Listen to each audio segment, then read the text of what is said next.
What's going on YouTube? This is your average sneakerhead coming back to you guys with yet another video. We're officially past the craziness, the excitement, and the fun of Christmas and moving well into the new year next week. And for those of you guys who are out there watching, I hope you guys had a fun, exciting, and safe time over the holidays. I hope you got a chance to, maybe get some time off of work and enjoy some time at home with loved ones, got to eat good, got to sleep good, and most importantly, get some great kicks. So for those of you guys tuned in right now, sit back, relax a little bit. This review is not going to be too long, but I'm just going to try to cover, my first thoughts, my impressions of the shoes that you see in front of me today.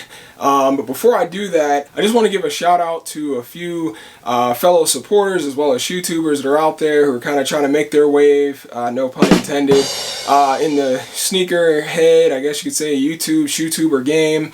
I just wanted to shout out Kicks4Fresh. She's a great up and coming sneaker YouTuber, vlogger, whatever you want to call it, who has a lot of great content out there. Definitely gives you that female perspective as well as just a general knowledge of, what she likes, what she doesn't like, and also some great and awesome on feeds. She's been very supportive to my channel, so I'll make sure her information, both to her IG as well as her YouTube, are linked down below in the description. Also, I wanted to shout out my boy Lace Collector, great friend of mine, has an awesome sneaker collection as well, and is soon to be putting out some great content. He also has a clothing brand that's up and coming by the name of Defy Odds. I'll make sure that is tagged below in the description. He has a great message and meaning behind that brand, and I hope to be partnering up with him relatively soon. So hopefully I can start wearing some of his t-shirts and hoodies and things like that in my video. So you guys definitely want to go check out his page as well. And also one of the fellow YouTubers out here, dirtysgotsole. He's definitely been a huge supporter of my channel, of my content. We chop it up in the DMs all the time about upcoming releases. We try to help each other out. Just kind of, seeing what's out there. He always leaves a positive comment on my post, so shout out dirtysgotsole. I'll make sure his YouTube as well as Instagram is tagged in the comments below, so definitely go check him out. He has a great content, some very limited releases that he picked up recently, so go over there, like, subscribe, and comment to those folks that I mentioned. And then last but not least, let's give a huge shout out to my girlfriend, who shall remain nameless for the sake of the video, but who hooked me up with that awesome ring light.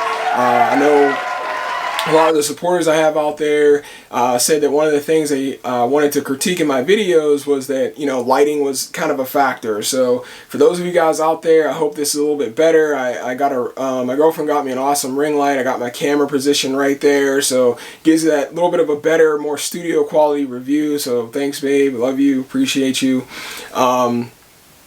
But anyway, let's go ahead and just get right into the shoes. Today we're going to be talking about my first impressions and thoughts on the Adidas Yeezy 700 V3 Azaels. And as you can see, just from the look of this shoe, I mean, there's a lot to talk about. I'm not going to try to make this review run too long, but definitely want to give you guys kind of my opinions on this shoe, the direction I think that Yeezy brand is going into 2020, and most importantly, if you guys want to pick this shoe up, whether it be on a next restock or maybe even currently on resale, which is sitting kind of high right now. I know prices are kind of starting to fall now that pairs are starting to land.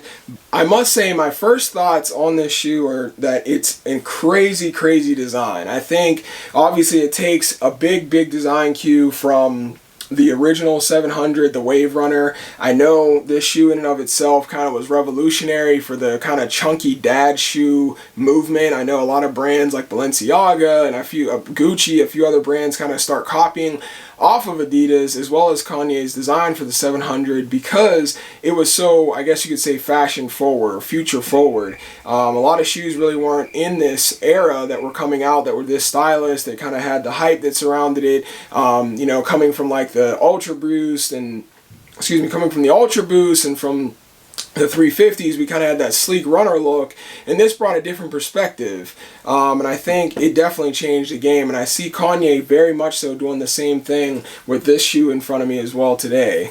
You can kind of see where the parent shoe, the Wave Runner, had influences on the Azaels or the V3s, and obviously you can see some of the differences too.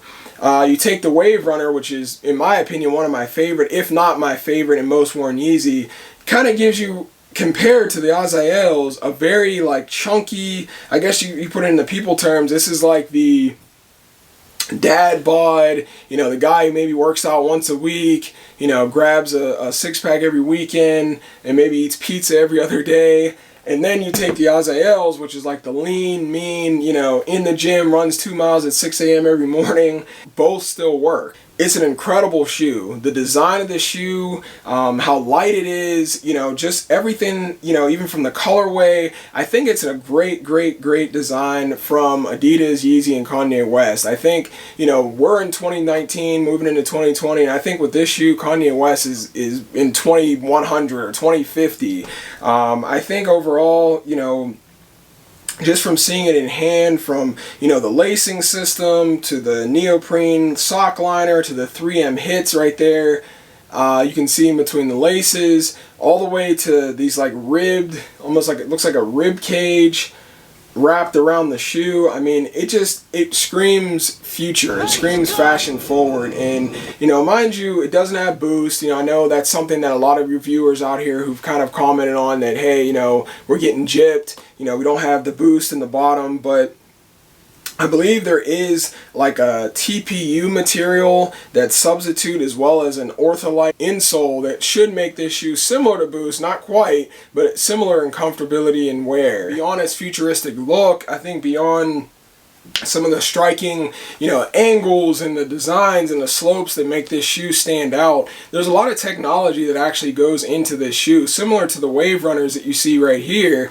I think the comfort, the design language, and all that kind of comes in unison. I'm not going to try to memorize what I read earlier, so I'm just going to read it to you guys. But from what I understand, the reason why this came in at a slightly lower price tag at that $200 retail as opposed to a shoe like the Wave Runner is because of the lack of boost. So for you guys out there who are looking to put this on feet and have it feel as similar to a 350 or a 700 V1 or V2, unfortunately you guys are going to have to substitute, because that is not in this shoe. There is absolutely no boost whatsoever in the midsole.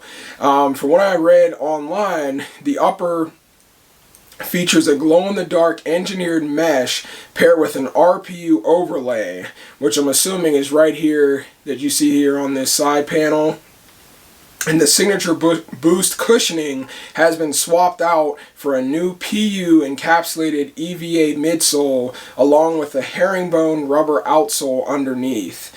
So I know originally when we heard rumors of this shoe, it was supposed to hit retail for $180, and I believe Adidas and Yeezy bumped that up to $200 retail. I'm not exactly sure why. I don't know if that was to, I don't know, increase production on further releases, or maybe potentially to kind of set a price point that wasn't too low beyond the $300 retail of the 700 V1 and V2 to kind of push the market down on that. I mean, let's face it, you know, are you going to pay $300 for a shoe like this, as iconic, as comfortable it is, versus $180 for a shoe that looks like this one, that is more futuristic, that's more fashion forward? I mean, you know, let's just be smart here. I'll pay $200, or I'll save $100 not to have boost, but I'm not going to pay $300 for this with it. So, you know, I think it was kind of smart for them to kind of bump that price up. Unfortunately for us, you know, consumers, it stinks. You know, that $20 can, you know, go a long way, whether it be, you know, for shipping or tax or what have you.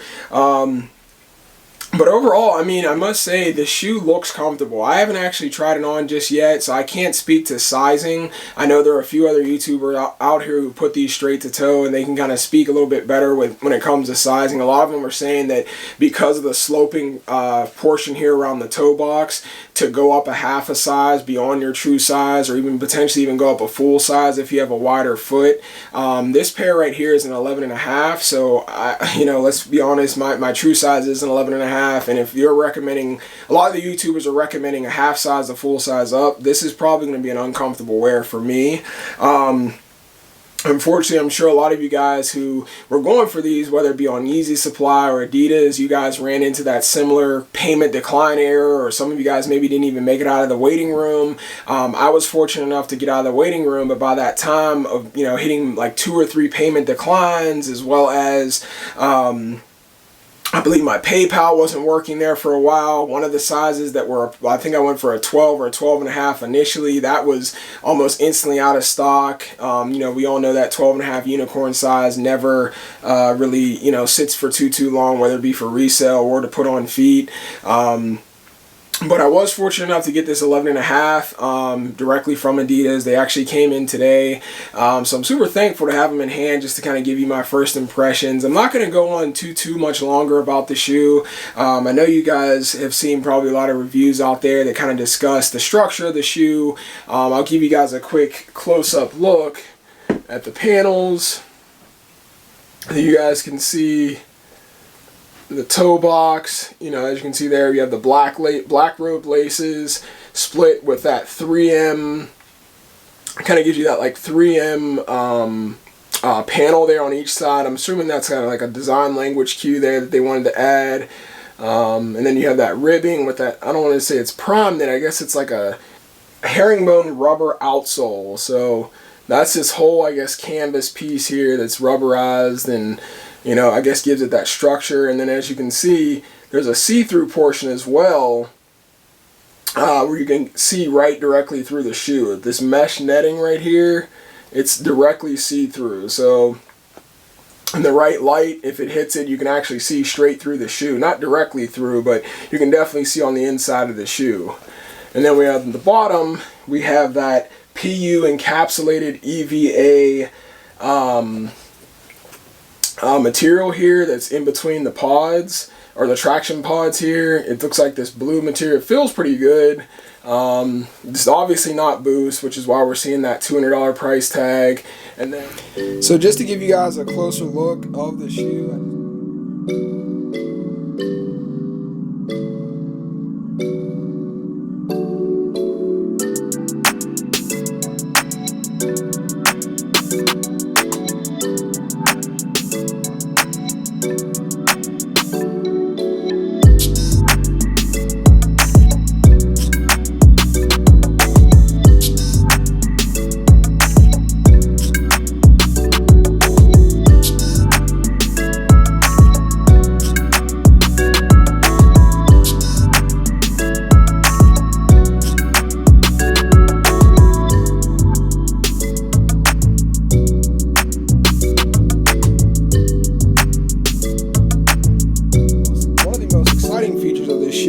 Is this TPU flex rib material. It glows in the dark.